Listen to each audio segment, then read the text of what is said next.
Hey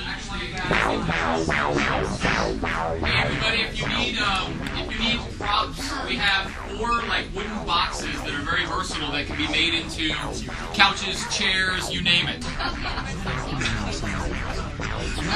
That's the biggest thing. Allison McKnight and David Hopes. Okay, great. The 2 of you are working with Nathan Zumwalt. Hey, what's up, man? Not much. What do you got? A little piece here called Bernhard the Hand. By Willie? Oh, It's by who? Bernhard Greer. Okay, Bernhard. If you want to be in a piece, then you need to... All right, and who's in it, or do you need people? I don't know. Okay. Is that something that can happen?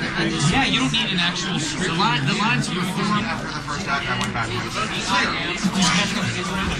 there really are lines you can't laugh at. It's really okay. Can I have all of your names? Need a sissy. Need the top of your Awesome. wrist. Lights up, lights down, special stuff. And one other male and 2 females. Yeah, I can get them for you. You've got Peter is in your piece. Yes. Ryan Madden is in your piece. Ryan, okay. Hey, Ryan. And Trinity are next. Trinity behind you is in your piece. Trinity! Congratulations. Now, when they start... 11 through 15. Yep, and we've got our sound cues. And, Everybody's being used, right? yeah, everybody's being used. We're ready to go. Beautiful day. All right, let's check in with all the rest of the groups and see how things are going. Yes. Follow me. Shall we take our beer? Yes. This session is over.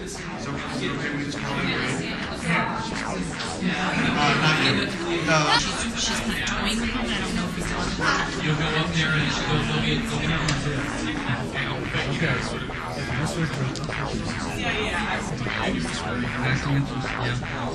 Mine's pretty much the same, and I've been in several shows now. Yeah, I got you. And I don't have to worry about pulling more than all my rooms. Right, you're attached. Has everybody seen this song?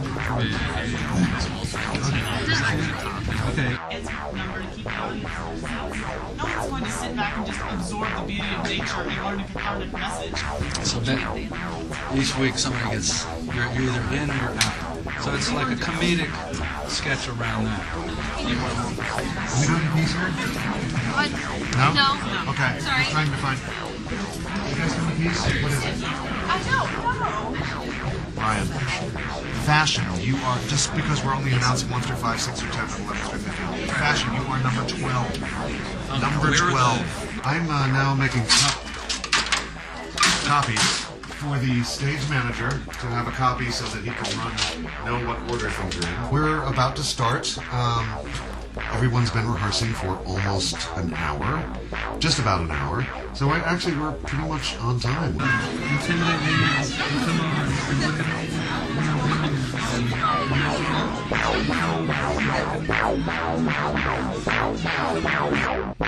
Welcome to No Shame Theater. What you are about to see contains adult language, explicit adult content. Turn it off if you can't handle it. Remember George Carlin's The 7 Words You Can't Say on TV? You will hear 6 of them this evening. And we'll say the 7th if you're still watching. So enjoy No Shame Theater. Don't let children watch this, unless you're a very, very liberal parent. But it's a lot of fun, actually, so keep watching. Fun. Yeah, it's really fun. Yeah, you should keep watching, actually. Go ahead. It's come all on, right. come on. Right. Here it comes. On. Ready? Lighten up. Ready? Here it comes. Here it comes. We're going to start. Right now. In 5. You haven't changed 4, yet. 3. Welcome to No Shame Theater. Give yourselves a hand.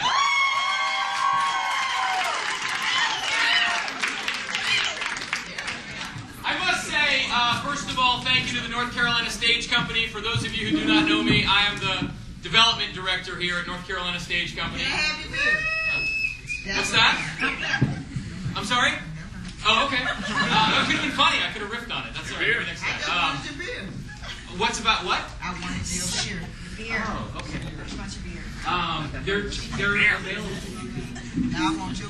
This is a good one. This is the Black Hook Black Porter. Oh, see, that's the right one. This is the black beer. You know, I can't see anything, so okay. I'm sorry about that. So, as I was saying, development director of North Carolina Stage Company, and if it wasn't for them, we wouldn't be here. But most importantly, if it wasn't for all of you, we wouldn't be here. So give yourselves a round of applause.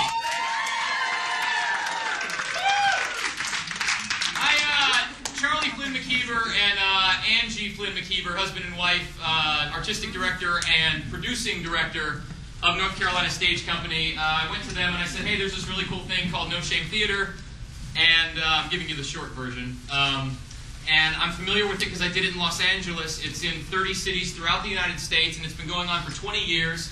It's now celebrating its 20th year as we speak. And I said, it's great, and I know Asheville's right for it, and there's so much talent here, writers, actors, directors, dancers, you name it.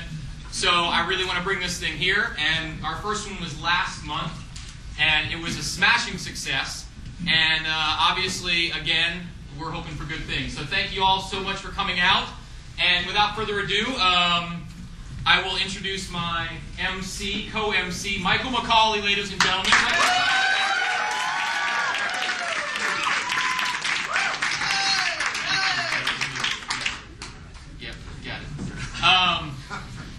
Some of you may or may not have seen Michael McCauley in our current production of The Dresser here at the North Carolina State Company.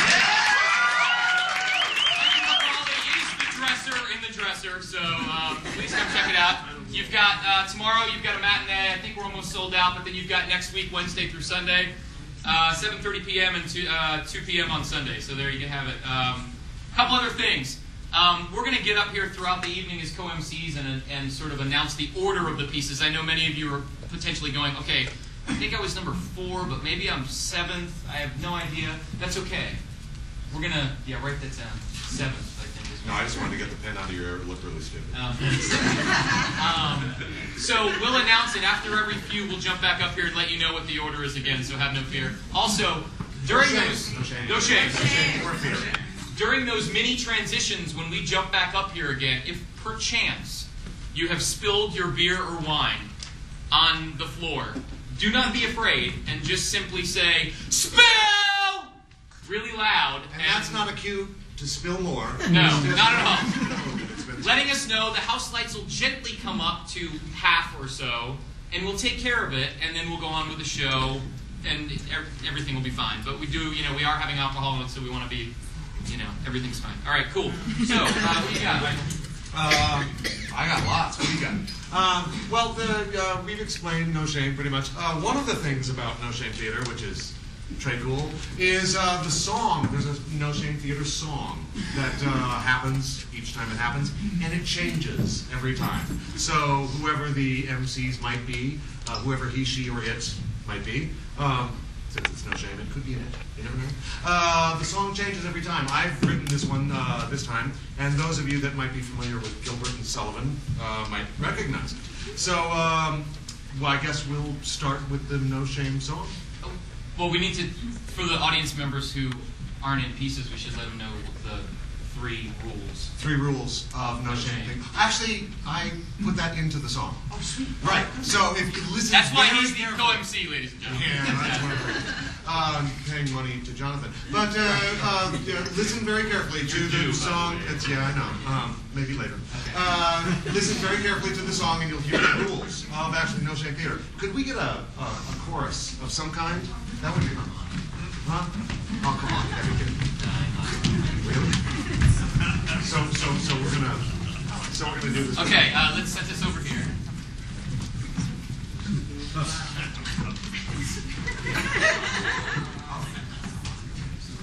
Do you need the pen? Anyone? Do you need this? No, I'm okay. Thanks. You're good? Excellent. Hold on.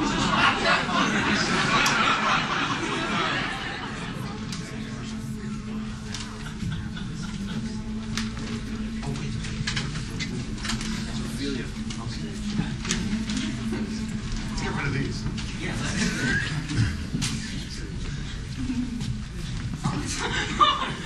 Just follow along.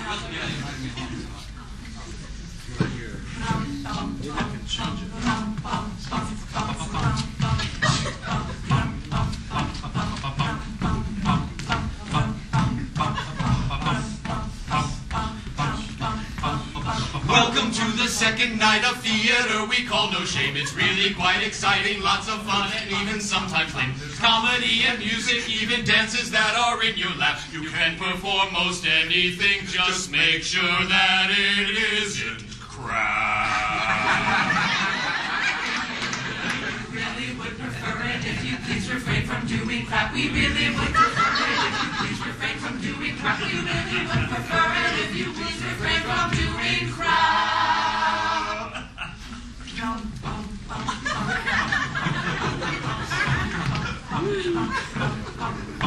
There are 3 basic rules by which we ask that you will all abide. Original works only. If you plagiarize, you'll be denied. Try to keep it less than 5 minutes from the time you begin. And please do not break anything unless, of course, you're breaking wind.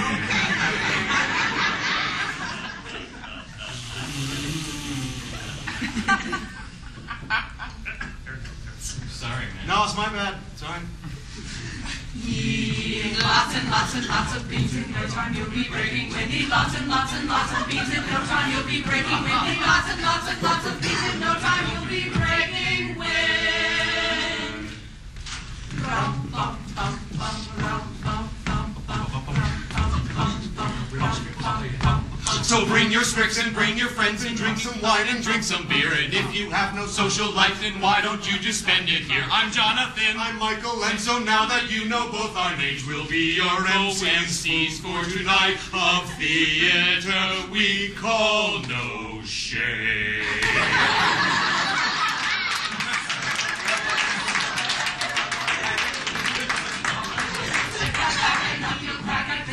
We call no shame, so sit right back and don't feel crack at theater we call no shame.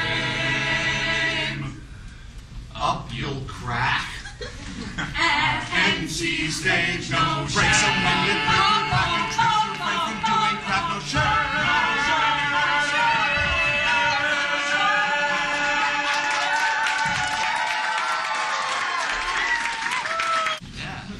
What is?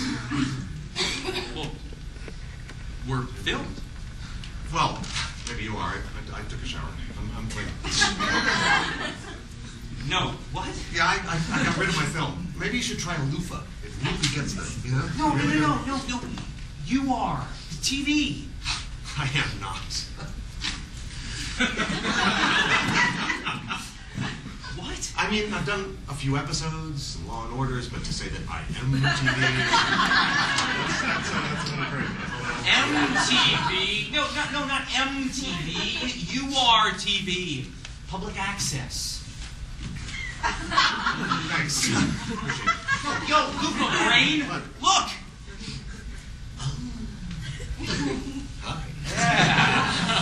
So we better be careful what we say because we're going to be on TV.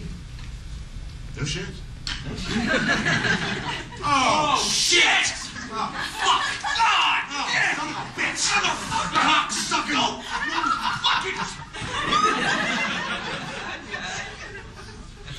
Maybe we should just do the lineup. Yeah. Yeah, let's do that. Okay. Well, we should be careful though. We maybe might have to edit some of these names. Well, you know, let's just see what they are, shall we, Dookie? Okay. Let's see. First up, we have handjob mall sluts and the teachers who love them. Yeah, that's gonna have to. Yeah, I probably think we change. might have to change Yeah. that one. God, that's too bad. That would have been fun to watch. Was that out loud? Okay, so the first piece for the night is Orator. With Mike Coughlin. And yeah, Pretty much. who else? Is somebody else in that? Who else is in that? Anybody? No? Well, Okay. it is Orator. Jonathan Frappier's Right. in that. Yeah, I think I'm in that too, actually. Oh, yeah. Yeah, I'm in that. You're in that. I'm in that, and who else is in that, Shaw? There's Jonathan Fisher.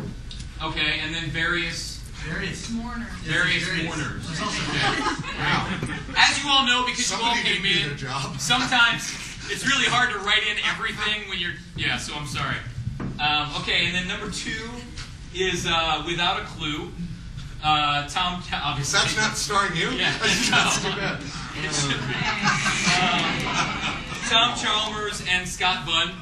And A Day on the Rocks. Nathan Zumwalt is the writer. Yeah. And that'll be with Allison McKnight and David Hopes. Yay, David Hopes is here tonight, everybody. And third will be... We switched that one, right? Yes, third will be Love Letter. With Rain and Jason Williams. Indeed. And then, You just said 2 3s. yeah, we did, didn't we? No. Orator, Without a Clue. A Day on the Rocks, A Day Love on the Letter, Rocks, Love Letter, and then Record Review, a play in one act. Reed Dossinger, directed by Hans Meyer, with performed Mike with Coughlin, and Carrie Nichols. we're out of here. Let it begin.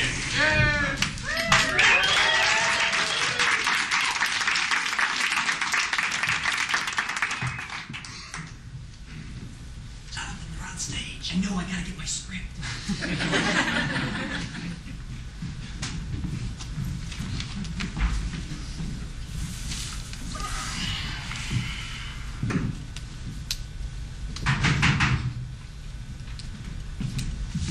Hey, Thompson, get up. What do you want? One of our colleagues has died, as you might have heard. We are at present sending him off to the other side. Come, it's required that you do a bit of grade-side speechifying by way of farewell. Who is it that died? The accounts manager of my branch. Oh, yeah, okay, the accounts manager. You mean the drunken one? Yeah. It would be different if it were someone else, but he was, in a sense, a pillar of the office. It'd be awkward for someone of his standing to be buried without a service. Come on. There'll be a lunch, maybe a drink or two. You'll get cab fare. Just spout some of your political caliber rigmarole and what gratitude you'll earn. Of course.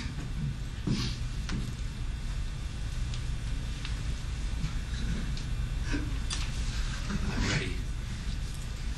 I remember your accounts manager. A cunning beast. May the kingdom of heaven be his, if he gets there. Now, Roberto, best not to speak ill of the dead. Yes, you're right. Yeah, To the health be departed.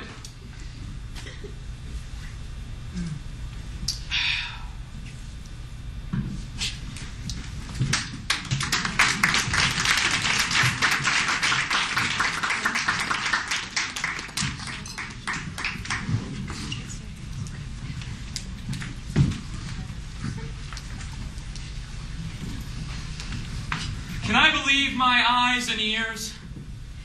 Is it not a terrible dream, this grave? These tear-stained faces, these moans and lamentations? Alas, it is not a dream, and our eyes do not deceive us. He whom we have only so lately seen, so full of courage, so youthfully fresh and pure, who so lately before our eyes, like an unwearying bee, bore his honey into the common hive of the welfare of the company, he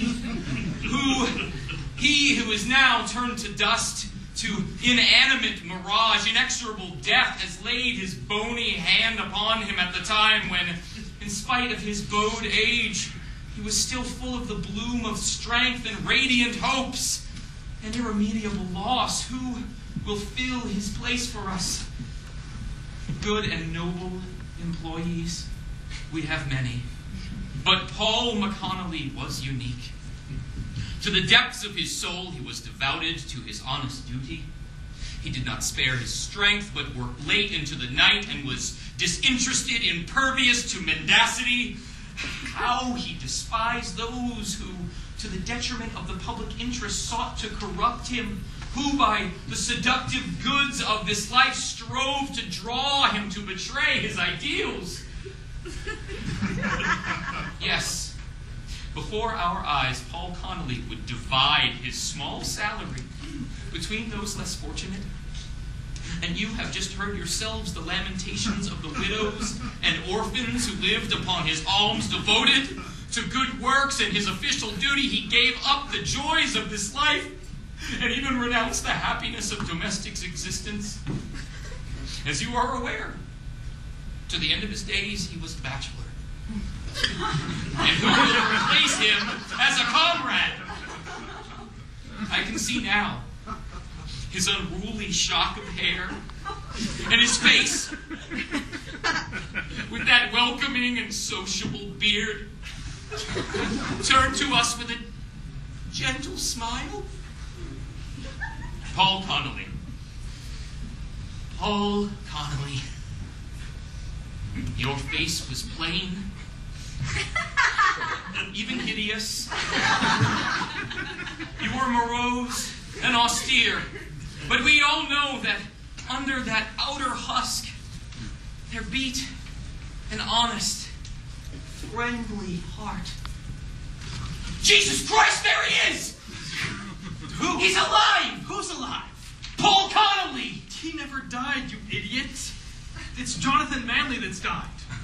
I thought you said that your account manager died. You fucked it all up. Paul Connolly was the account manager before, but he transferred to the main office 2 years ago. How was I supposed to know? Well, for God's sake, don't stop. It's awkward. Just keep going. They're enjoying it anyway. Yes, the sky will not rise as brightly tomorrow. Now that death hath shown his remorseless hand and rested it upon the sullen earth.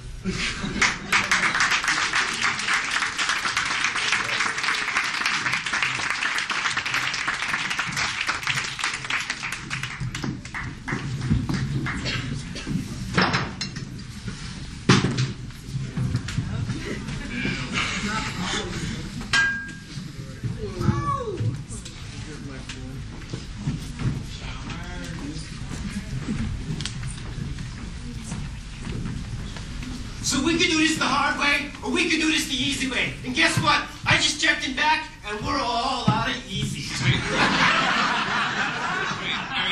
Is this part of the show? Because I was just trying to find my seat. Yeah, well, my foot's about to find your seat, hotshot. Now, somewhere out there is a lost little girl. Now, either you tell me where she is, or some of your teeth are going to show up missing. Wait, are you serious? Because if you are, I really have no idea what you're talking about. Oh, yeah, that's what you like us to think, huh? Yeah? That you don't know what I'm talking about? That you had nothing to do with this? That you've never masturbated behind the two-way mirror?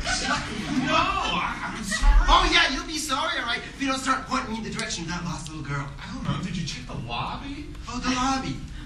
Yeah, you think this is funny, don't you? Yeah? Real funny guy? Yeah. This is all a big laugh to you. Hey, Carl! We got ourselves a comedian on our hands here. A regular Jerry Seinfeld. Who's Carl?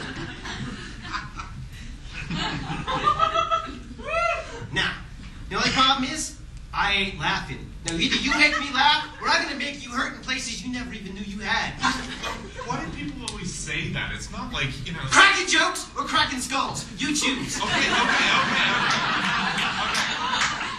I got one. Okay, knock knock. Who's that? Control freak. Now you say control freak who? I give the orders around here, dirtbag. Joke. You know, because that's what a control freak would say. A joke. Yeah, I knew that. But you see, like the lost little girl, it's not very funny, is it? I didn't have a chance to rehearse. Maybe if I had some time to prepare, I'd do a few impressions. Oh, yeah, you'll have all the time in the world when I throw your ass in jail. What? In jail? For what? Telling a bad joke? It's called obstruction of justice, jerkface. Now, you either start telling me where she is, or I'm going to put you away for a very long time. Put me away? Where? In the light booth? You know, a newbie like you with a nice full set of lips, you won't last 5 minutes in the hole. Just go sit down. Oh, yeah. Once the boys in the block feast their eyes on that pretty little ass of yours, you'll be like a city street after it snowed, ready to be plowed. You know, that's twice you've mentioned my ass. Are you coming on to me or something? Yeah, you keep stonewalling me, and I'll come on to you. I'll be all over you like shit on rice. Yeah, I don't think. Yeah. I'm just saying. Oh my God! Stop repeating what I'm saying. You're so annoying. Oh, yeah, so annoying that you want to kill me like you killed that little girl. For the last time, I don't know any little girls. Oh, so you don't know any little girls? Well, I do have a niece. Oh, now you do know a little girl. You better get your story straight, smart guy. Quit doing that. Doing what? Calling calling me smart guy or tough guy or funny guy. Last time I checked, it's not against the law to be funny. Yeah, well, not too funny, because it's only funny till someone loses an eye. Oh, now you're just spouting cliches. No one lost an eye. Yeah? Well, maybe that little girl lost an eye. She could be out there all alone, only one good eye. Exception to speak of. She could be trying to call right now, but she can't, because she can't pick up the phone.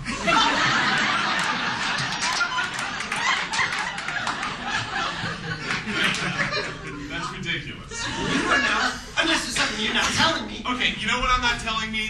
Telling you that you're a complete freak. Oh, yeah? Well, wanting to do everything I can to bring that little girl home makes me a freak. Then I am guilty as charged. Oh, guilty! Finally, a confession! What else are you telling me? I'll never squeal, copper! You're probably not even a real cop. You didn't show me a badge or anything. You'd like that, wouldn't you? I turn and reach for my badge. Next thing you know, I'm spread eagle on the floor with a makeshift shiv up my ass. Again with the ass. I mean, at least it was your ass this time. We're running out of time. You know, like it or not, that little girl isn't getting any more founder.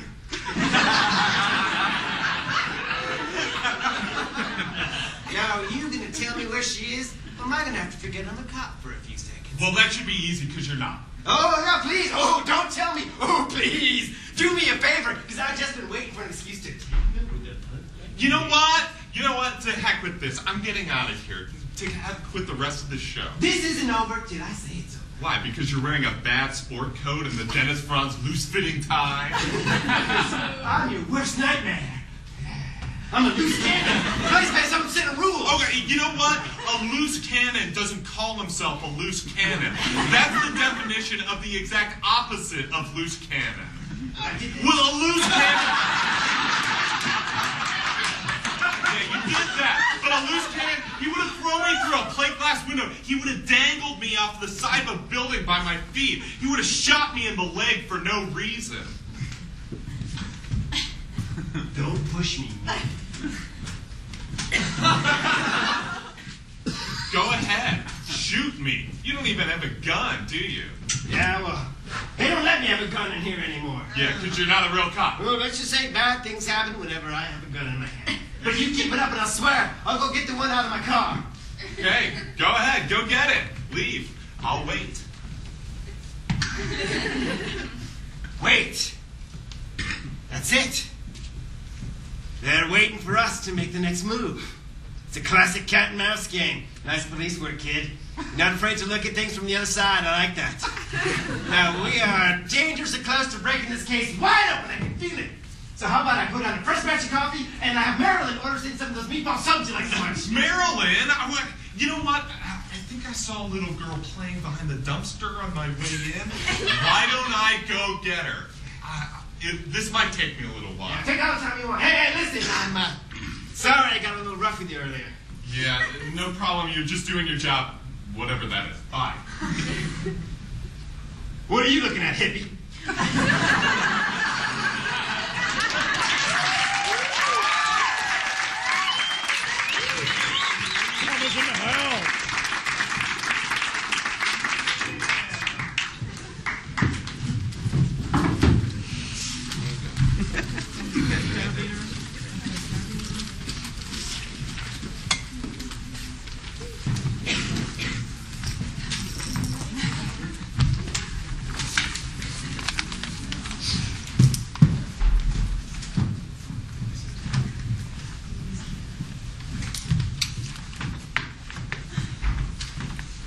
On belay. Climbing. Climb on. Isn't this beautiful?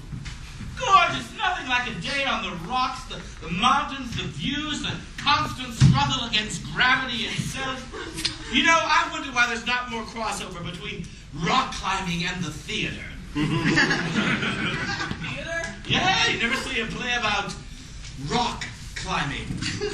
I think you need some kind of conflict. Some, subplot. Subplot? Conflict? His every movement possibly ends up in his doom. It's man's classic struggle against the forces of nature, his attempt to shuffle off this terrestrial coil and ascend weightless towards the heavens. Oh, weightless, huh? It's the eternal struggle of man pitted against himself. And that's going to play on stage.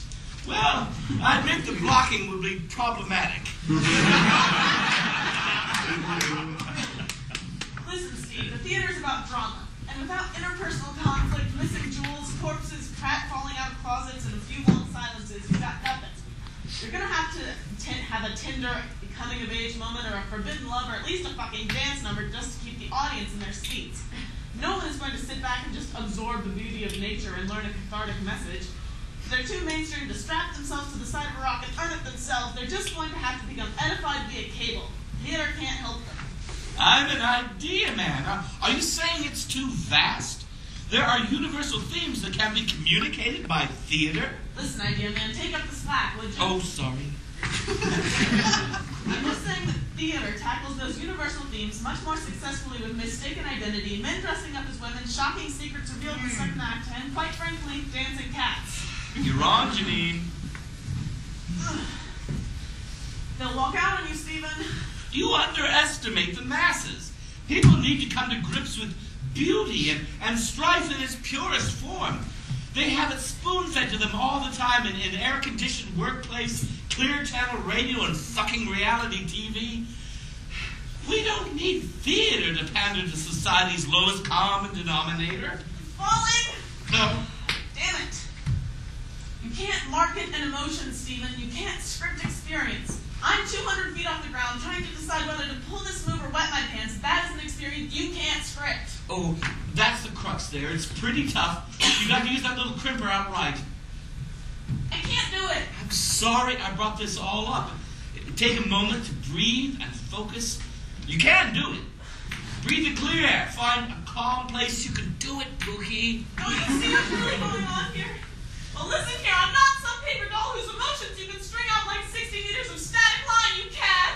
I'm a little lost here. You never call me Pookie. Oh, okay.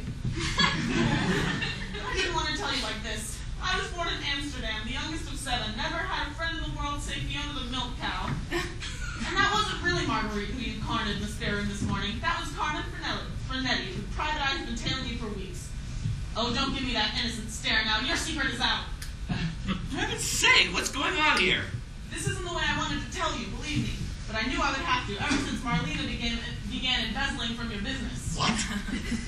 Oh, Stephen, let's get married. What? Let's do it now. Carmen Frenetti is the justice of the peace. She can rappel in from the top of the cliff.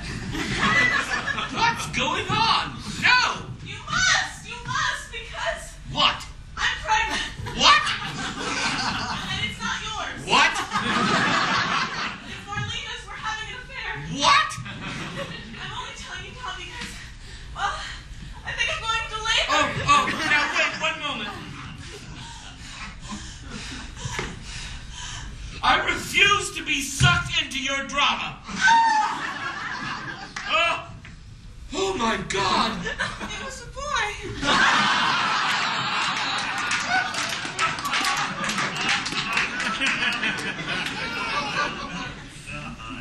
Are you done now?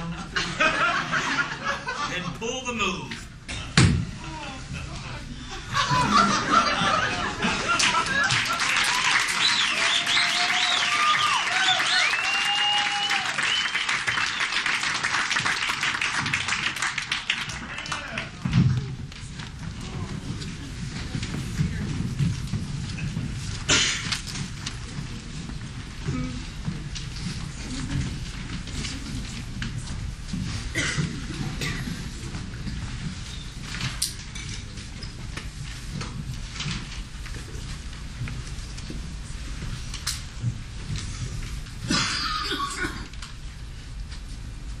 Dear Sam, I don't know how to thank you for such a special evening last night.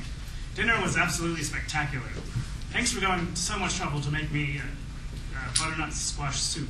It's my absolute favorite. And the walk around the park was refreshing for a chilly Massachusetts night.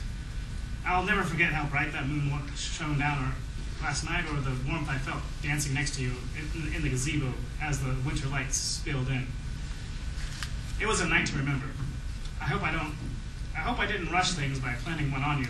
I just couldn't help myself. It was just too damn cute. I hope to do it again soon. Next time, I'll bring the ice cream. You bring your pajamas. Love, Chris.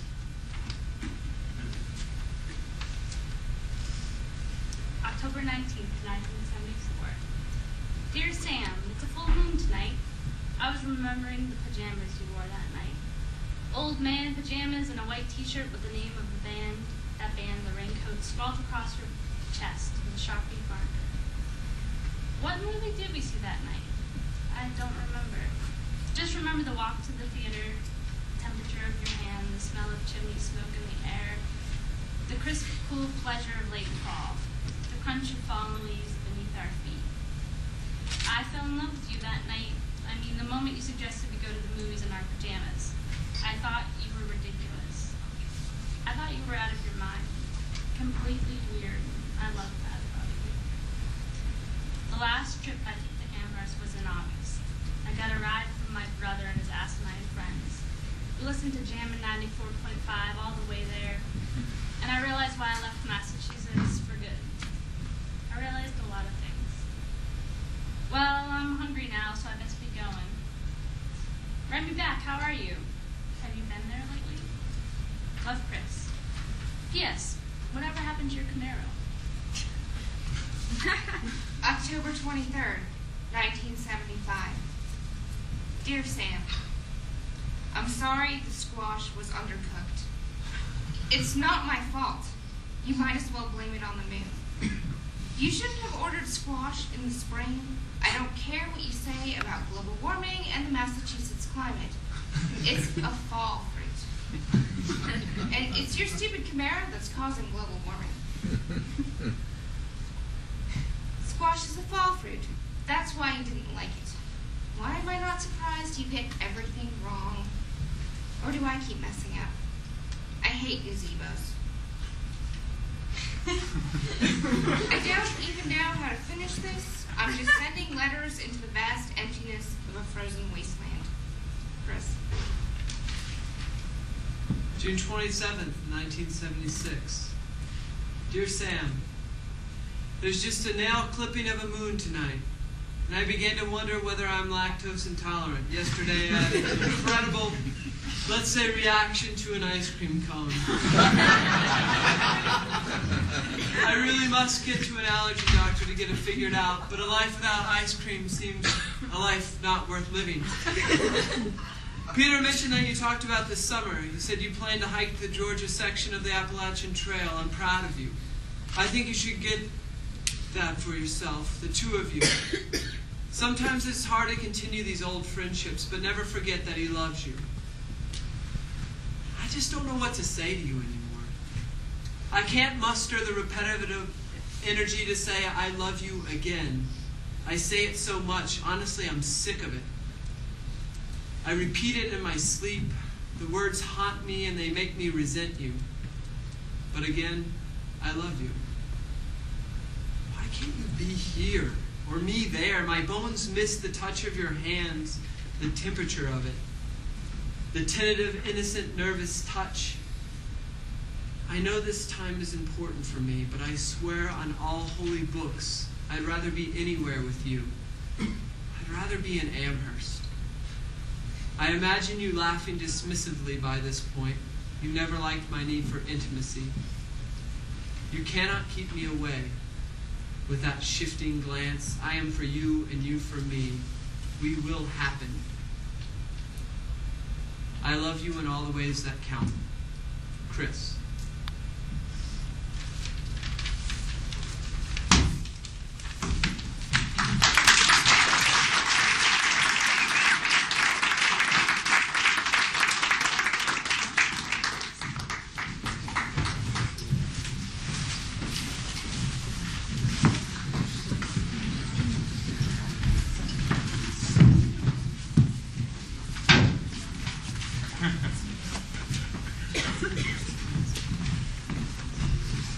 How much will you give me for these CDs? What do you got? Popular sea shanties, volumes 1 through 56. $1. What if I also threw in the entire Morrissey catalog?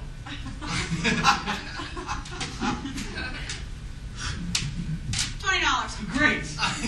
I'll trade them for a couple 70s Yes albums, Metallica's and Justice for All, and that Talking Heads compilation. Holy crap! Is that what's going to be on your next album? Maybe. Oh, great valor! Oh, taste of victory!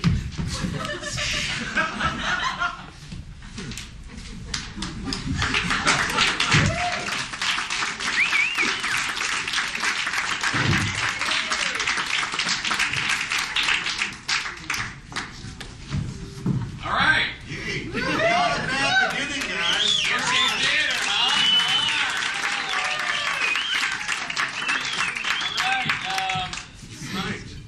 All right. We got pieces 6 through 10 coming up here. In the middle stretch, we've got number 6 is Midget Fellatio. Yeah. That'll be a short piece. That'll be less than 5 minutes. Come again? Yeah, that's a low blow. All right, we'll go. That's improv. All right, seriously, folks. Number 6 is Oasis Girls. And it's so casual, it's all on a first name basis. Yeah. We've got it with Jen, Barbara, Laura, Sarah, Lizzie, Then we've got Burner in the Hand, written by Bernard Greer. With Catherine Temple. And Hans Meyer. Absolutely.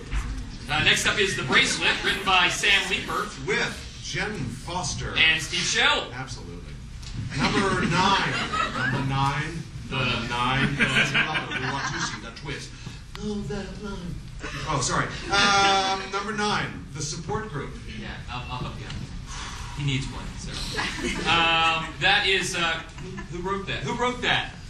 We have no author. Who? I did. Oh, yes, you did. Thank you. George the Bastard wrote that.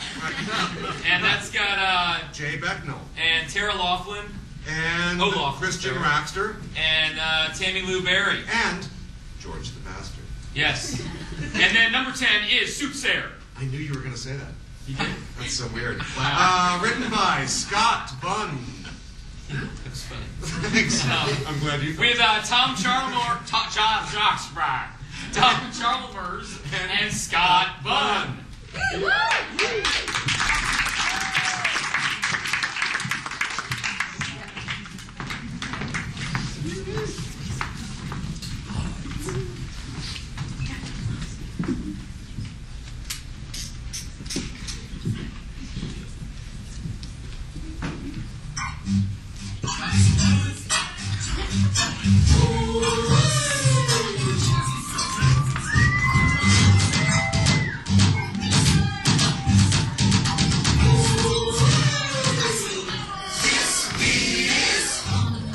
Supersonic, funky fresh.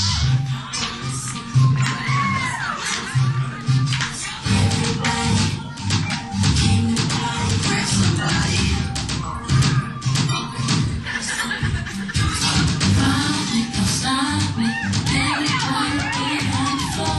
Break the party up. We about to get it on. You see it, 1, 2 step. I love it when you 1, 2 step. Everybody 1, 2 step. We about to get it on. So compressed. Jazzy lady.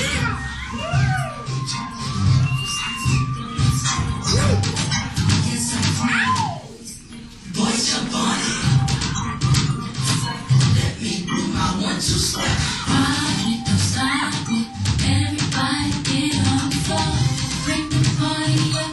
We about to get it on. Let me see it. 1, 2 step. I love it when you 1, 2 step. Everybody 1, 2 step.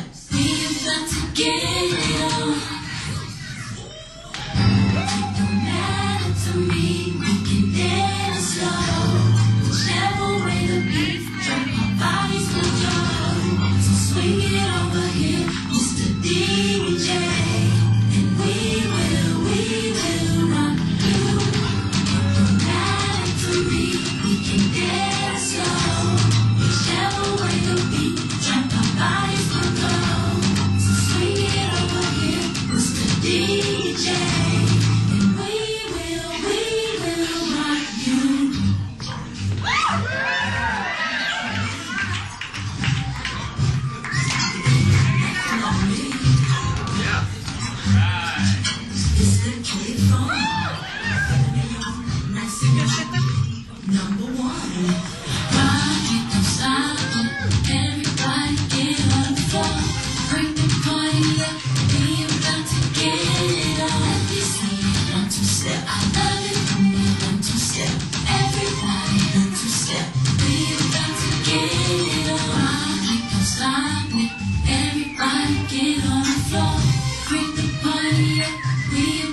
step. I love it when you 1 2 step. Everybody 1 2 step. We about to get it on.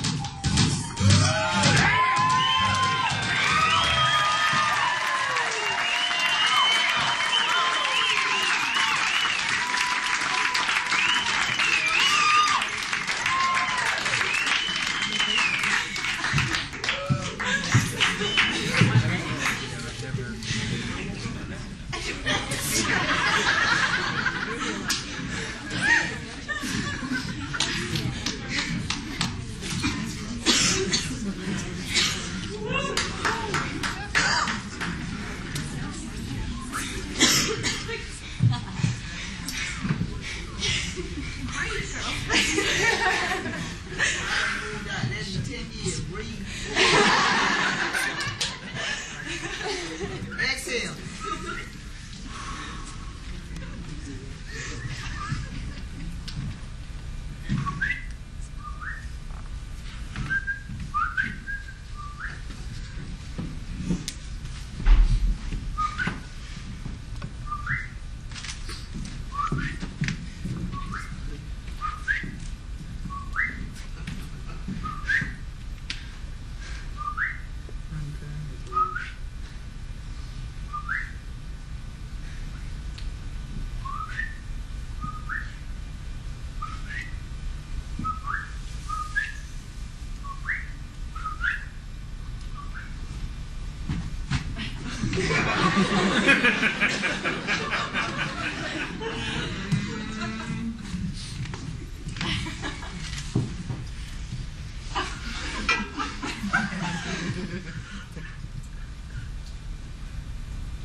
Were you? I was. Were you? I was. Hee Ha ha. Ha ha. hee.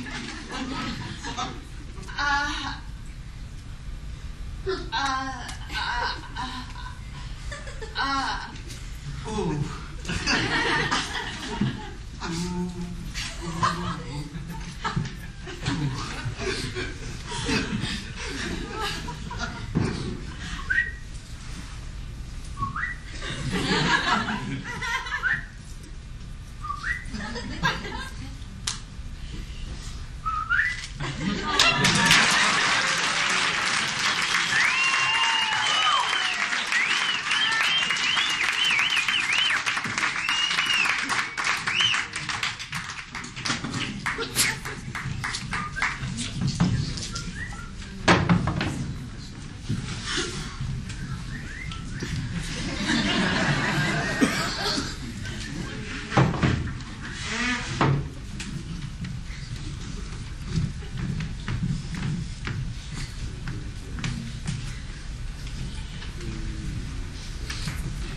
The Capitol glowed under its halogen halo.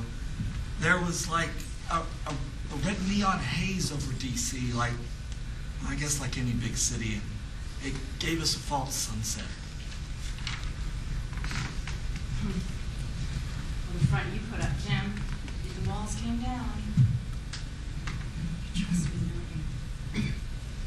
What have I done to deserve it? What have I done to deserve anything? You see right through me. Or am I a mystery to you? Mystery. Is there such a thing, or has it turned into subtlety and deceit? Should I trust you? Hold back. Are you in love with me? I hope not. I don't really know you at all.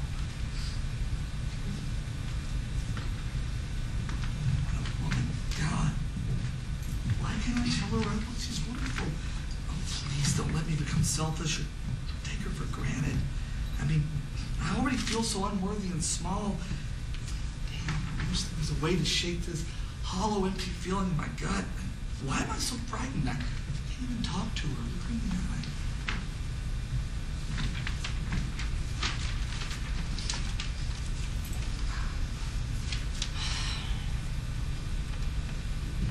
This has to be one of the most sacred places in DC.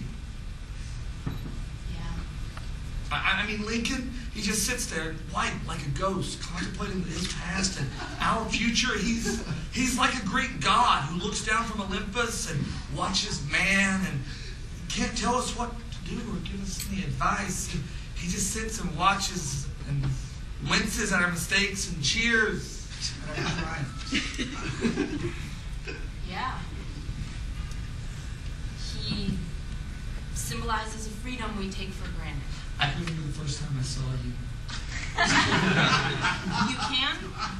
When was that? You sat near me in biology class. You had your glasses on, and I couldn't stop staring at you. You just blew me away. I'm flattered you remembered me. And I appreciate you asking me out tonight. The high school reunion really helped me realize what I've learned in life and it was important to me.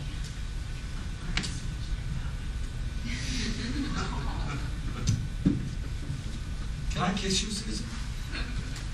I don't think that would be a good idea. Why not? Well, Jim, I'm kind of in love with someone else. I met at school. You've always been a good person, and I hope we can still be friends. No, those kind of friendships never last.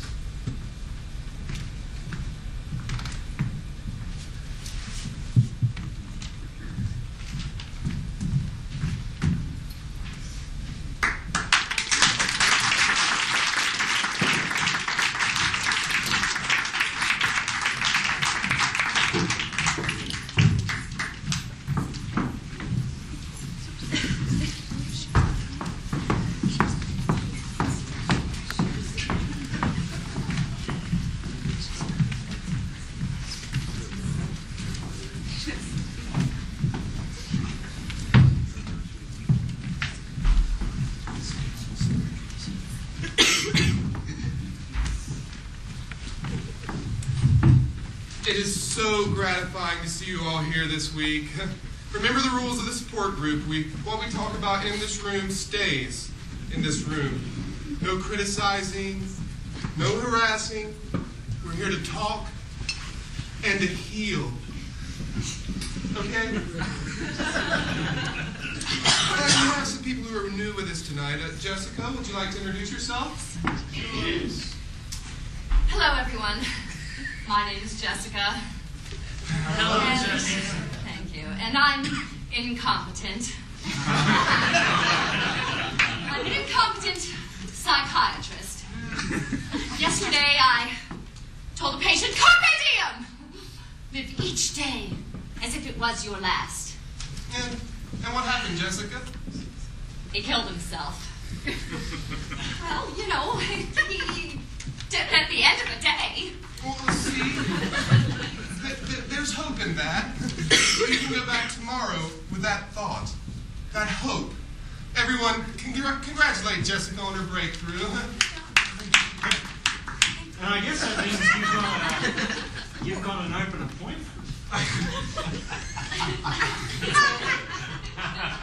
Might I remind you of the rules? Can I go next, Paul? Richard, please do. I think this is the 38th time you've been with us. Yes, and I'm still incompetent. Today, I filled a customer's cup with Diet Mr. Pibb instead of sweet tea.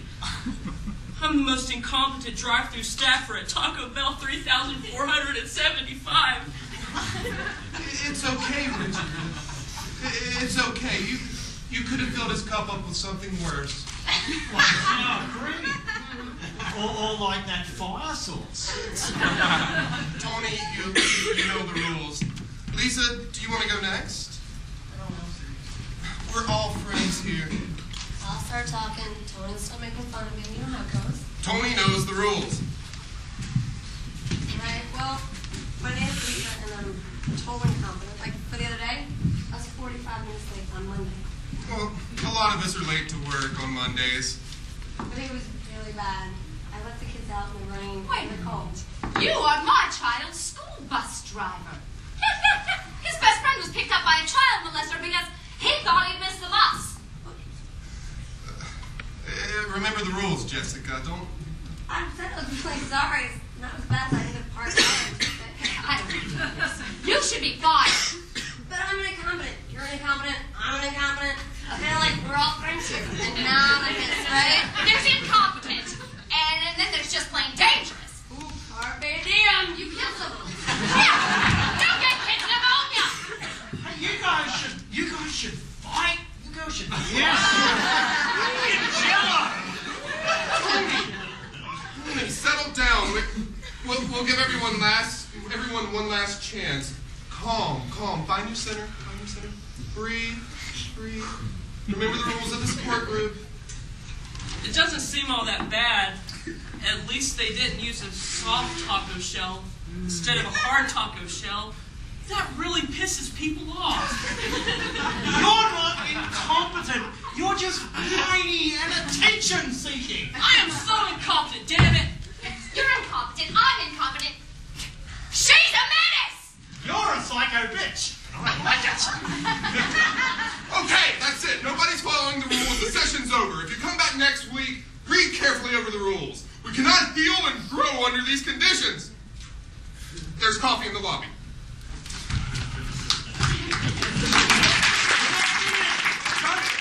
Lights, we're not finished. I really don't think that I'll be coming back to these meetings. I mean, what was with Tony anyway? I mean, why was he here? Oh, he's here every week. He's an incompetent support group facilitator.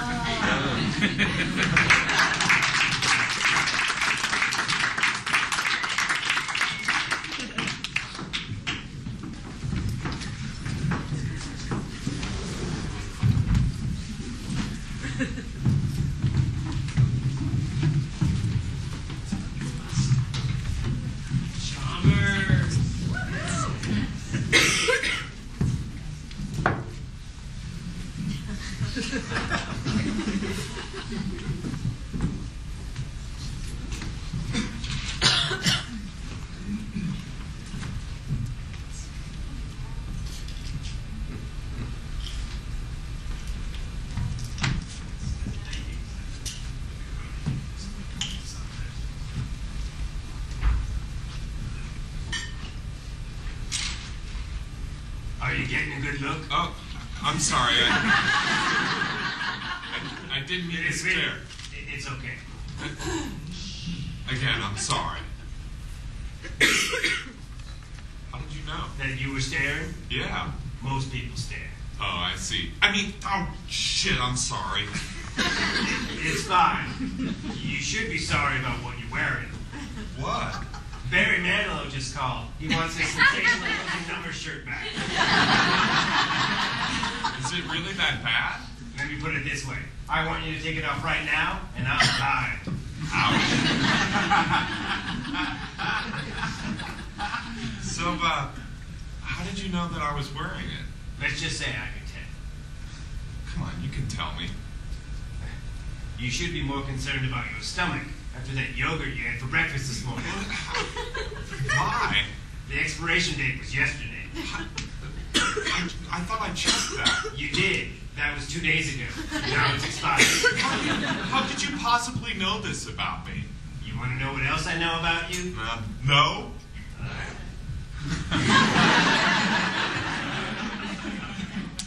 Okay, tell me. In your 7th grade class, you peed your pants and blamed it on Hurricane Andrew. But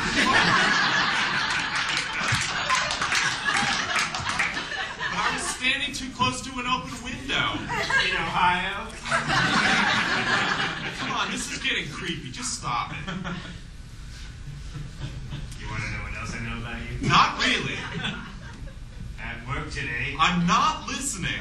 they found out something about you. Really, I don't care. They found out about your little gambling problem. I don't have a little gambling problem. Oh, what do you call $5,000 in Sir Splash-A-Lot in the Kentucky Dolphin Derby? Okay, that was a sure thing. Wait, where are you getting this information? Is it from Spivey? Is Chris Spivey on this bus? Hello, Spivey, come on out. Not very funny. Who's Spivey? How could you not know Spivey? You know everything else about me. I don't know Spivey, but I do know Joanne. Tell me how you know this stuff. Stop harassing a blind old man who's just minding his own business.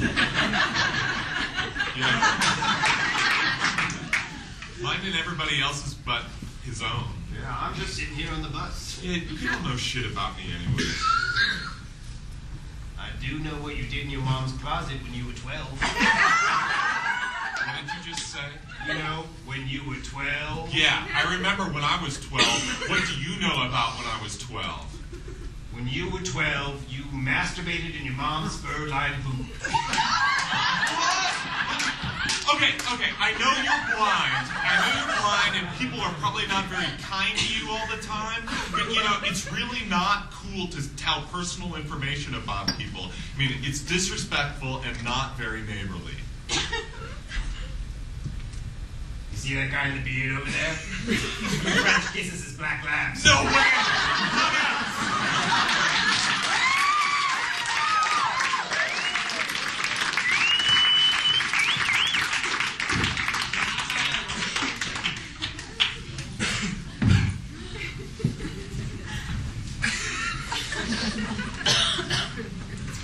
Okay, hey, how about that no shame? Oh yeah, absolutely.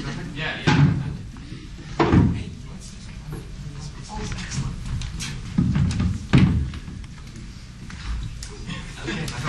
Oh, you could sit. I felt like a pirate. That's it, whatever. You look like a pirate. Thanks. All right. Number 11. This is first of all, this is our last 5 pieces of the night. Yeah. Wow, what a nice evening so far. Well done.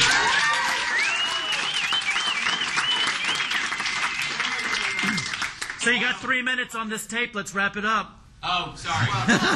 We can do a tape change. Tape change. Between the next pieces. All right, Awesome. we have like 2.5 minutes, and then he's got to do a tape change. Oh, And we then can we'll make do this happen in 2.5 minutes. Okay, ready? Depends on So what's the next left. piece- next Well, piece the is next this. piece is Necrophiliac's Lap Dance of the Dead. That'll get a rise out of him. It's really bad. Yeah, What actually, it's called Men Say. Oh, no, well, we'll have to edit the shit out. Sorry.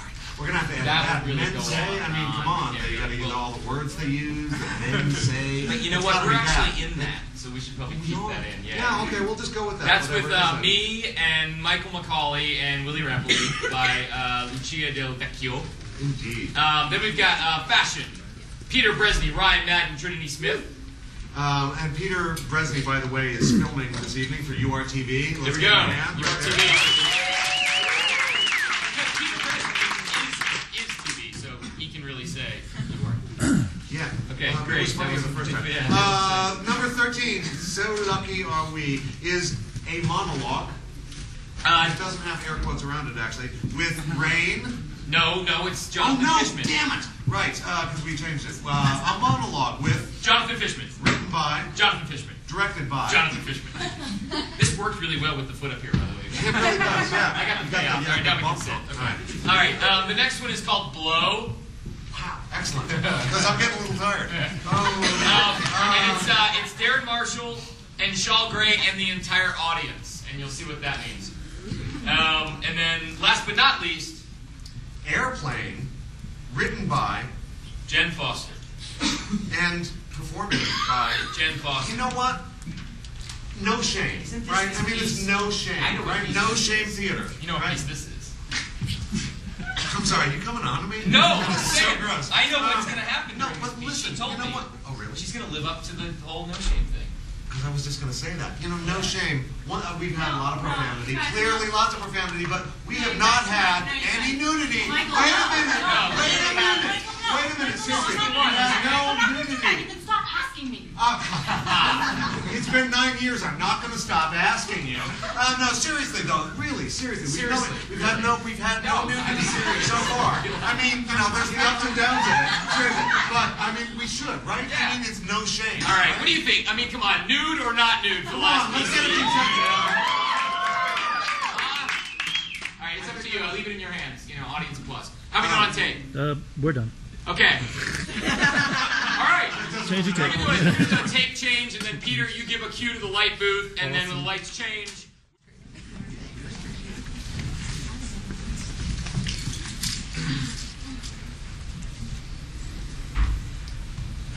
I just assumed you were a lesbian. You have very hairy arms. For a minute there, you were almost sexy. If you weren't so fat, you might actually be dateable. Actually, I think you needed to gain a few pounds. I totally forget that you're a girl. That's a compliment, by the way. I'm attracted to you. I just don't know if I want to have sex with you. What's great is that we can hang out like this, and I never have to worry about this turning romantic. You aren't bad looking. You're just much prettier when you smile. You don't know how hot you are? You just got less hot.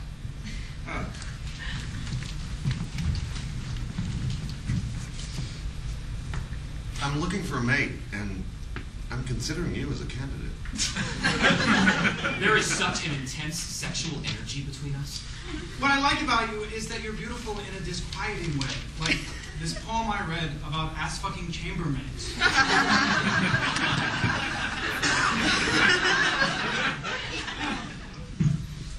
Your pictures don't do you justice. You're a lot smarter than I am. I'm only going to tell you this once. You have such beautiful eyes. You sing so beautifully. You're very sweet. Bella, bella, bella. You sparkle. Yeah, I don't think I want to see anyone else. You are so beautiful. Did you see the dive roll I did to protect you from the lasers? You make my soul sing. I'm smitten with you. I think I love you. You're my best friend. You have won me over so easily. You're the only one I can fully be myself with. I feel I have the right to touch you. I'm sorry. Can I just touch your ass? Your skin is so soft. You have the sexiest lips. I think it would really relieve the tension if we got naked. I like that shirt, but it would look better on my bedroom floor. You want to bump? Get that bush over here. All those years you gave me shit, did you ever think at this moment you'd have your hand on my cock? I bet you wouldn't be so argumentative if I were fucking you right now. Don't you want to make me come before you leave? It would take my tongue all of 5 minutes to make you squeal like a guinea pig. Worship at the altar of coffee. Blow me or leave. Yeah. My dear, that was a high five evening. I feel safe enough to start drinking again because I'm with you. I had a herpes breakout once, but it's been like 2 years, and I don't really think that I have it anymore. It's too bad you had braces. I think it's more beautiful to be imperfect. I can't promise not to hurt you, but it wouldn't be intentional. What do you think about when I kiss you? I don't know. I'm just thinking about what I'm doing.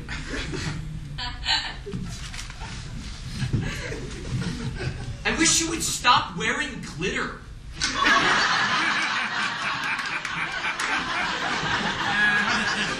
I'm serious.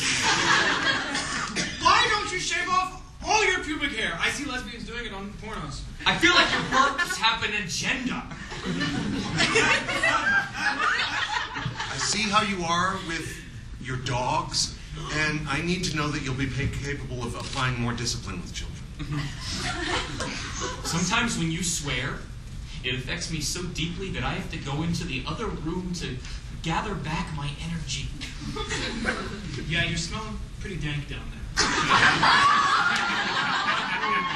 You function from a paradigm of fear. If I believed everything I was brought up to believe, then yes, I would think you are going to hell. It's like I am physically unable to hear what you are saying. It's not like your writing is going to do any good for the world. Well, yeah, the Holocaust was sad, but come on, it was 50 years ago. Why don't you do something about your nose hair?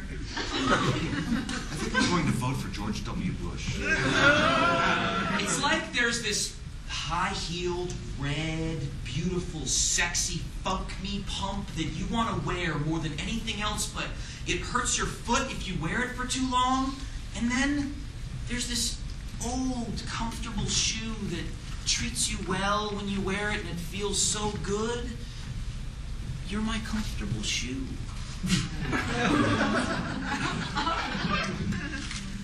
I can't wait for you to be gone for a while. I feel like I have to shave down my vocabulary whenever I speak with you. There are times when I don't think you're being genuine when you laugh. Why do you laugh all the time? You can't deny that your only real problem is that you wished you had a penis. You can be a little scary. You're only beautiful when you're being yourself, and that's rarely.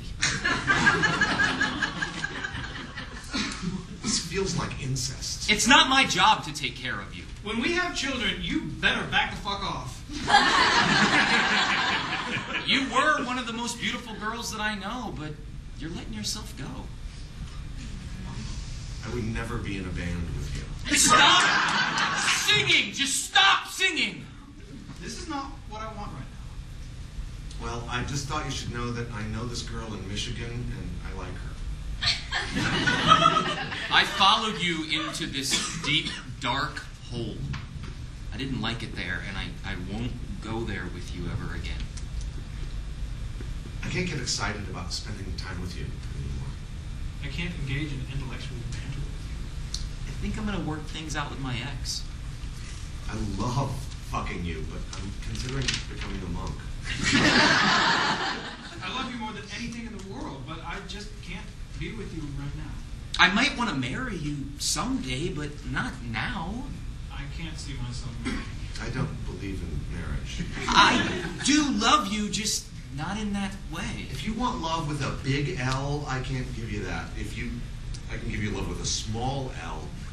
Maybe if you want to say love, you can substitute it with another word. I don't want these things right now. I really like you. And I hope you'll understand if I disappear for a little while because I can't just be your friend. I will always love you. You deserve better than me. I feel like I don't deserve you. I'm not good enough for you. You call me when you decide you want to make babies. I don't think it's very healthy for us to be together. I just don't think you're a good person. You promise you won't tell anyone we hooked up?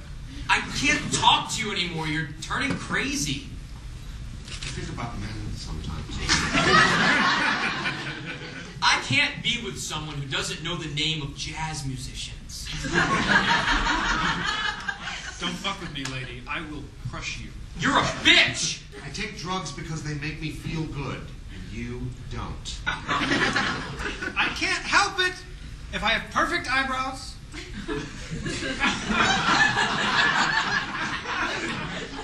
Or gorgeous hazel eyes.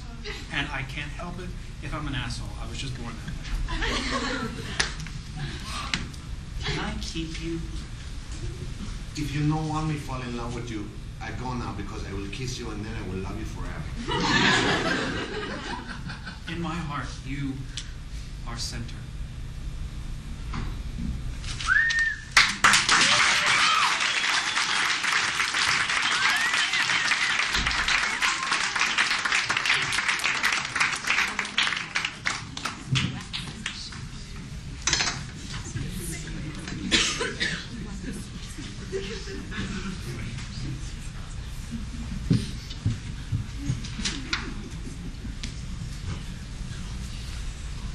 Who's next?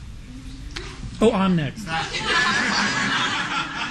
going to borrow somebody's scarf here. Thank you very much.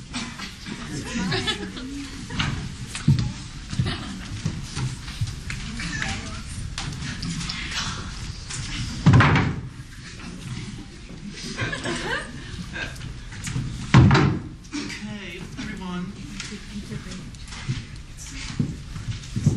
I'm James Clemens, and tonight fabulous fashion show.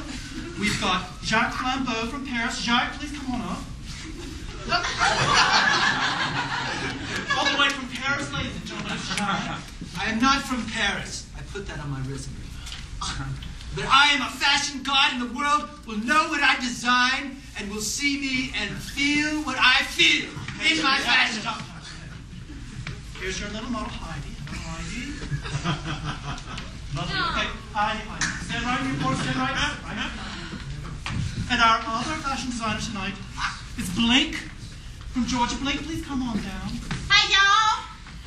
I decided it's about time somebody from the trailer park was represented in the fashion world. Blake has some very creative ideas for us tonight. I think you'll all enjoy them very much. Blake?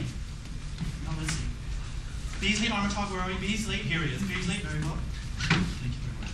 All right. Very much. Tell me who's there. Now tonight, we're going to have a fabulous fashion competition.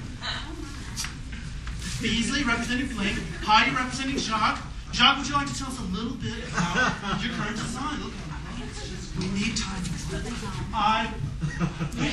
Jacques, you can give them a little bit of information first. Okay, one thing I'm trying to say is that the world is crying and that green is in. I'm showing skin because we are made of skin, flesh of the earth. Okay, Jacques, that's very nice. Maybe you should take your mom to the back and get ready for the show, okay? All right. Heidi, I'm so sorry. Blake, tell us a little bit about what Beasley will be wearing tonight.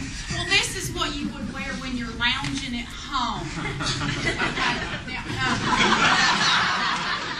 thought I was getting a girl.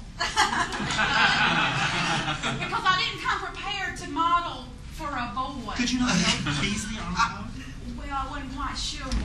Well, do what you can. Take him to the back. We'll get ready for the show. Well, come on, Beasley. So tonight...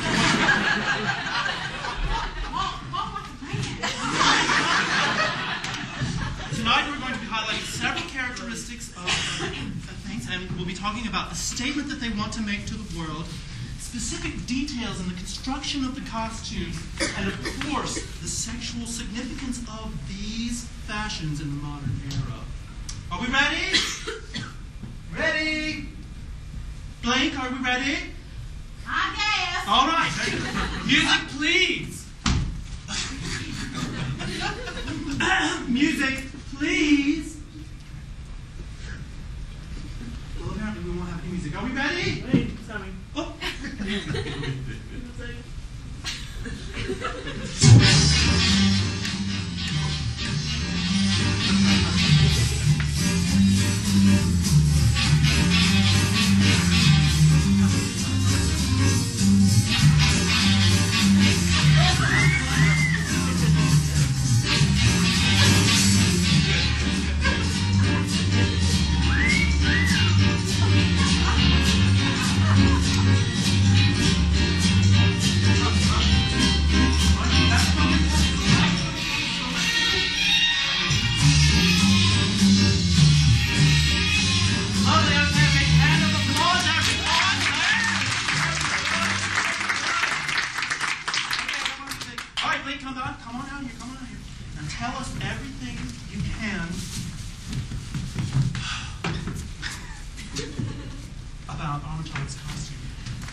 Well, you see, when you are at home in the trailer park, you need to have pockets so that you can keep your snacks. That's very important. And you got to have roomy pants because you have to have lots of room for being able to... Blake, can't you find this in any old thrift store? No. No. You see, this is special. Okay, that's fine. Jacques, well, you said you were from Paris, but I know... Let's talk a little bit about what Heidi's wearing here. It's really creative. Heidi has a very simple decor, and she has this... She's got a tag on her wrist. Honey, that looks... You can get one of those tag arms. Making a statement. You'll notice there's no shoes.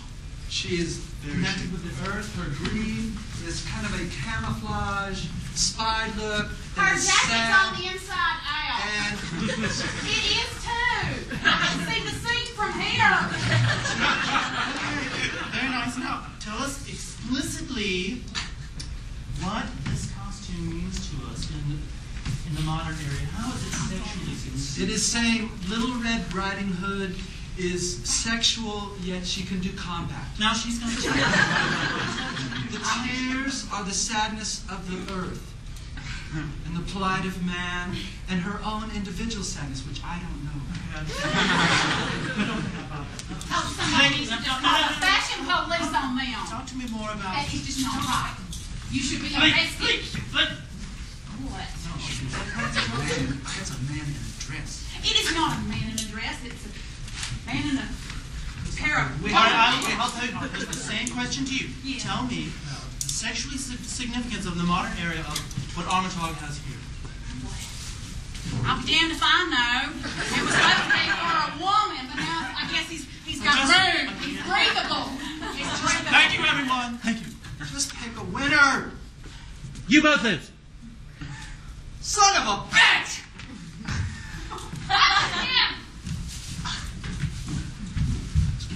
Well, at least all my folks did me.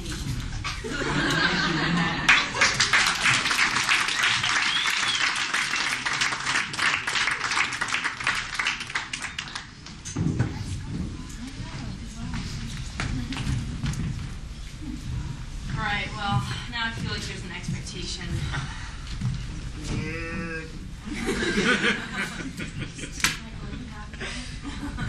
There might be someone else going. There's two more people. Oh, God! It was very important. I'm on log. And wait, I'm sorry for mispronouncing it.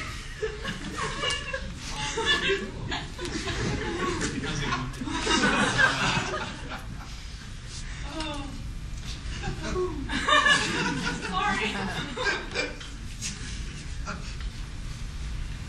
How do I experience the world? Geometry?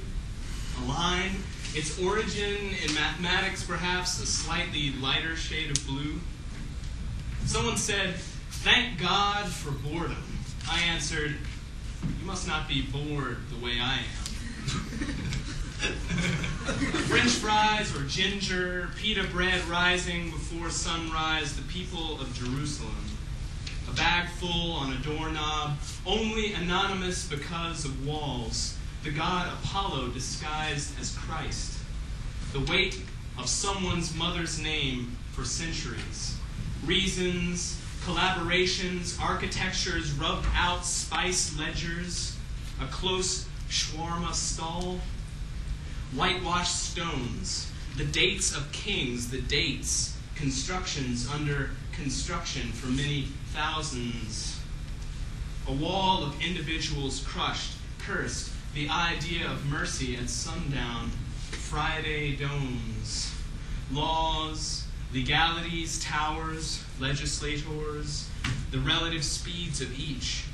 Sweet coffee with strangers, abandoned snail shells, a snake coming up from the desert, renunciates, the litanies and creeds, a momentary separation, 100 messiahs, the who cares, all their shoes flown over to a foreign country, the walls of museums, the carved walls of churches, a symmetry conspicuously avoided, a window in a wall, your father's fish basket in the floor, on a hill, the scrub, brush growing there, member of our families, whispering prayers, apricots, the promised slideshow, the photographs weeded out, left unconverted, probably somewhere darker, another window, seeing, schlepping, the groove in, the masonry awfully particular, cash crops for kibbutzes, your opium, my heroin, our morphine, zigs, zags, the calendar year, the fiscal promise, amber gelatin incense, a special soap for beards, the spring at the back waiting loftier, may perhaps happier lovers, arguments over parking space sleeping, bags, neurological phenomena, the shades of brown, on top the near matched the gold, the primary blue, the red, the cataract, the entirety of canvas, the petals left, an octagon approaching a circle by degrees, your pentagons, an hexagram.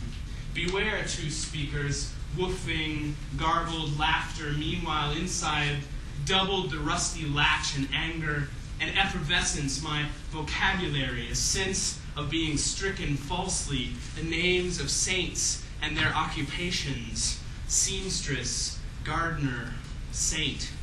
Verbalizations of everything, the god Mercury, trickster god, his version in Europe, mashed citrus fruit, washed up on Antarctic floes frozen for millennia, unfrozen, remembered, somehow fertilized, germinating beneath the soil of a fresh continent, a pleather awning outside the cafe, down the alley and across the street from our empty hotel room, faux marble that certain kind with flecks of mica, cheaper, gaudier, more pleasing, chipped, signage diamond, no passage zone, triangle yellow again, the herbal cure one god, fluorescence, the longer lasting, moreover everlasting, every day until tomorrow, the lengthier silence, a series of these, of eyes watching, faces confused, drinking, a child complaining, or her mother, their similar hair,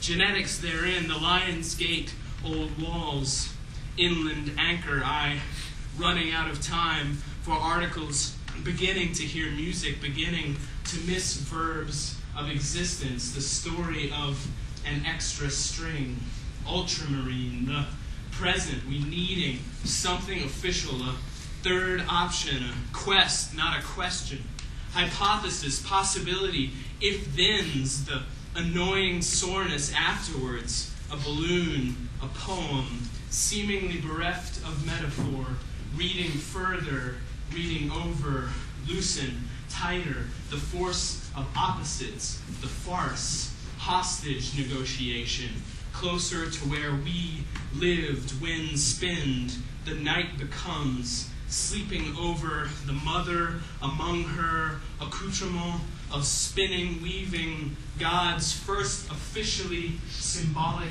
act as God, forgetting.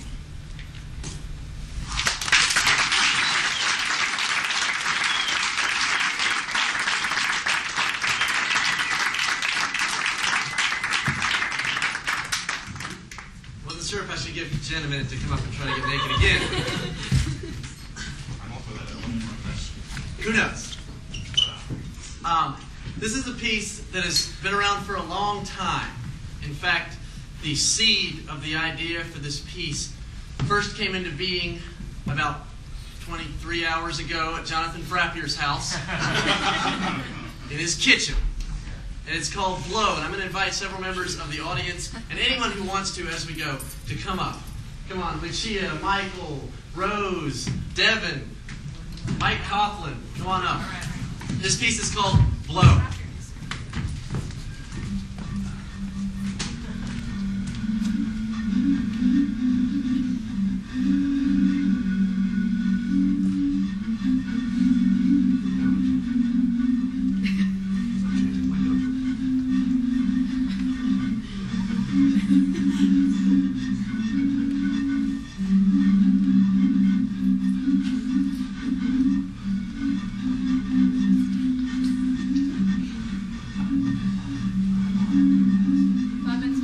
Everybody blow.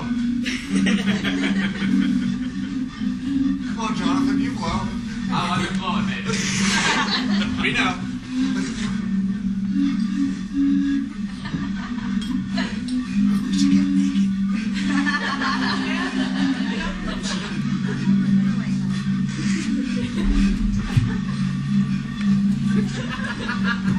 You want a strip to this?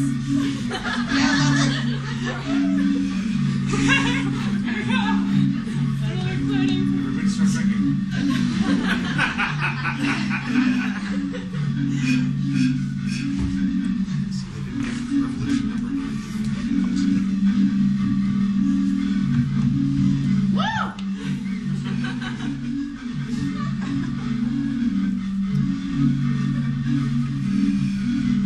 Okay, that's enough.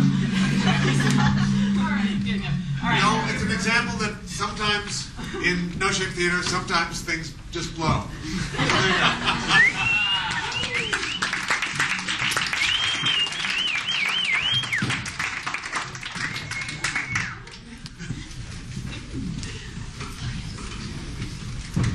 So, I'm sort of a ridiculous person, and it's a good thing, actually. Hey. Wait a minute. Stop the press. Sorry. And I feel like at a certain point I just gave up being cool, and I just gave up the whole gamut of trying to fit in. And I was really out with it, and my friends really embraced this. And the great thing about, the only way really to have a funny life is to have friends who are funny. And it's really not enough that your friends are funny, they have to think they're funny. So I have a thing about airplanes. I hate carrying on luggage. I'll be going on a month trip, and I'll bring I hate checking luggage, so I'll just bring carry-on. And I'll hand wash things. I like try to make things that are like that I won't have to fold. And so I'll have 2 huge bags filled with like everything that you put in there. So a friend of mine knew this, and we were going to the airport. She was dropping me off. It was a big cheerful goodbye, and we were both like in tears. And we'd had this wonderful time. We'd gone hiking. We had told each other things we'd never told each other before. It was a girl trip, and so tears are streaming down our faces, and I was like, I'm gonna just go to the bathroom, and I left her with my stuff, and I went to the bathroom and cleaned myself up, and came out, and tearful embrace, and grabbed my 2 huge carry-ons, and I don't believe in zippers either, so they're all open bags. So, and I don't know why, I just hate zipper bags, because I always stuff it so much that you can't zip it, so it's, there's no point to it, the zipper breaks in the middle, and so I'm going on the plane, and I'm walking through the center of the aisle, and you're hitting people's heads on one side. So you're like, oh, excuse me, and then you're like, pardon me, and then you apologize to the person, you hit the person on the other side. And you're like, oh, excuse me, really, I'm so, and you do this all the way, and of course, like I have a cheap seat, so I'm like, way back in the plane. So I go to the back of the plane, I put one bag up, and that seems to go okay, and pick the other bag up, and I'm putting that up, and now the guy who's sitting right where I'm going to be sitting is, obviously John Updike. I mean, he's like this older gentleman, like, clearly this is the man, he owns his own publishing company, like, this is the man who is going to start talking to me and like, oh my gosh, you're so intelligent, I'm going to publish your book when you write it, and so he's sitting there, and I'm sort of like, oh, look at John Updike, or whoever it is, and I put my bag up there, and like, my brush falls on my head, of course, because it's open, so I reach down and get my brush, and then like, a huge like piece of pink underwear that says Elmo on it falls on my head. I'm not kidding, it's happened to me. And so I was like, I'm picking like the Elmo underwear, and I'm trying not to look because everybody's looking, and I've got a brush and underwear, and I'm shoving it, and then finally I get it closed. And John is standing there, and he's trying to be kind of polite, and I have my purse, because I have the 2 carry-ons in my purse, which I completely stuffed full. And I also have in it some really pretentious book that I haven't read and that I've been trying to read on planes for like 10 years, probably Ulysses. And so like, because I always know I'm gonna sit next to John Updike one day, and he's gonna be like, oh, Ulysses, I love Ulysses, and I'm just gonna bullshit, and I'm gonna be right, because this is my gift in life. So, because I can complete bullshit out of my ass, and I'm completely right. It's shocking, and it's not a good study habit.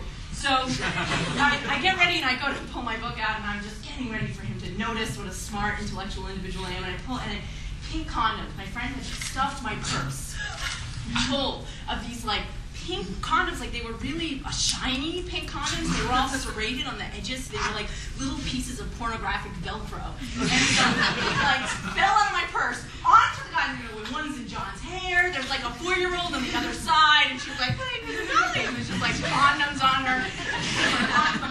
I mean, like she had stuffed it like one of those snakes in a can. So I opened my purse to pull my book out, like condoms everywhere. I mean, it was like everyone was like pink condoms. Bright pink condoms. So I'm picking condoms up, and condoms are falling, and I'm picking them up, and they're like one stuck in my shoe, and I'm going, and my first reaction was, they're not mine. Like that's gonna help. Like anyone's gonna believe. Look at me. Like anybody's gonna believe that I'm not walking around with a purse full of pink condoms. So I pull it all together, and I'm like, oh god, like I don't know where to put them. I can't get them back in my purse because there's too many condoms. So I'm opening the overhead, and like things are falling out of my bag again, and I'm putting the pink condoms in. It's really happening. Pink condoms in, and like they see more of them. It's sort of like when you go to the beach and you come home, and like 4 months later there's like sand in your shoe. That's kind of what it was like. And I swear to God, still now in my apartment, I'll pull something open and pink condom fall. And so at the end of this, I'm sort of, I'm totally agonized over this whole thing. This woman's protecting her. She's moved her child to the window seat. And John is obviously never going to publish my book. And I sit down next to it, and I just can see when I went in the bathroom after having this tearful goodbye, you know, I was a mess, like tears running down my face. I'm sure, because that's how I get. And then my friend, as I'm going, and she was crying, too. She's crying. She's going, oh, now I have to put them in condoms. I'm like in the bathroom, stopping the bath, all condoms, like, and funding the thing, and she's like, like everyone's being like, get your hands. She's waving. You know, she's crying. And, you know, I'm like, oh my God, I'm diabolical. Like, what kind of person do you have to be to do something like that to someone you love? And I sat down next to John Updike, and I just thought about it. And I was like, God, I love that woman.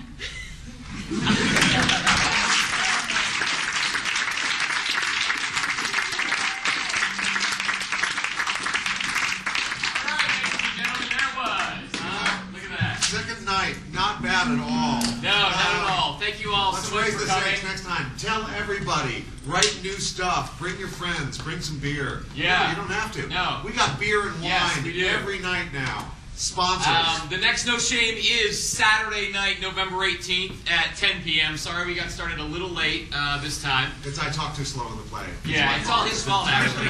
Yeah, he's the dresser, so if you got a problem... I started talking fast. Angie was the one who said, you can slow it down. It's okay. It was like, cool. No, it's no So it's not 2.5 hour show. So it's all right. But anyway, Saturday night, November 18th, be here. And if you have any questions, you can call the theater and ask for me, Jonathan, or email me at Jonathan, JONATHAN @ncstage.org. And this is Michael McCauley, my fantastic co-host. Thank you so much. We'll see you guys.